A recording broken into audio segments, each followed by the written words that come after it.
उस बालिका ने कीट को उठाकर हाथ में रखा। जैसे ही उसने जार में बंद मकड़ी को बोलते सुना, उसने ऊपर देखा, प्रश्न किया और कीट को जार में रख दिया। फिर उसने मकड़ी से कहा कि वो अपना आहार लुत्फ उठाकर खा सकती है। एम्मा बहुत जिज्ञासु थी, इसलिए उसने एक और कीट पकड़ा, ध्यानपूर्वक उसे नीचे रखा, फिर जार पकड़कर मकड़ी की ओर सीटी बजाई। मकड़ी ने भी वापस सीटी बजाई और एम्मा ने मकड़ी को बताया कि अगर तुम्हें भूख लगी हो तो सिर्फ सीटी बजाओ। वह मकड़ी को फिर से खिलाने को तैयार हो गई। एक नया कीट अंदर धकेला और फिर जार का ढक्कन कस दिया। परिवार उस शाम खुशी से डिनर कर रहा था, लेकिन एम्मा के कमरे में जार के अंदर का मकड़ी का जाला और भी बड़ा होता गया। जैसे ही एम्मा सोने लगी, मकड़ी ने अपने आप ढक्कन खोला और हवादार नाली के माध्यम से नीचे फर्श तक जा पहुंची। इसी बीच तोते ने खतरे का अनुभव किया और बेचैन होकर व्यवहार करने लगा।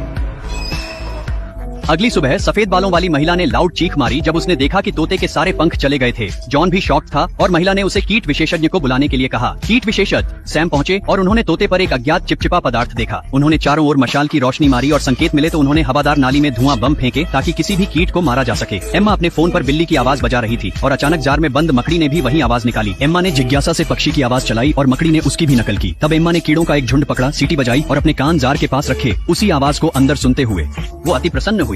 कीड़ों के थैले को खोलते ही एक मनका नीचे गिरा और मकड़ी अशांति से हिलने लगी। एम्मा ने फटाफट मनका उठाया और सूंघा, विचार कर कीट निवारक का पता लगाया। उसने चिपचिपे हरे पदार्थ पर कीट निवारक लगाया। सौभाग्यवश एम्मा ने तत्काल जार थामा। देखा कि मकड़ी अब बड़ी हो चुकी थी। बिस्तर पर लेटकर ड्राइंग करती उसने कंप्यूटर पर पढ़ा कि मकड़ियाओं शिकार को पाचन रस इंजेक्ट करती हैं। जीवित शिकार को खाना पसंद करने वाली मकड़ियों के बारे में सोचते हुए मैंने एक दुस्साहसी योजना बनाई।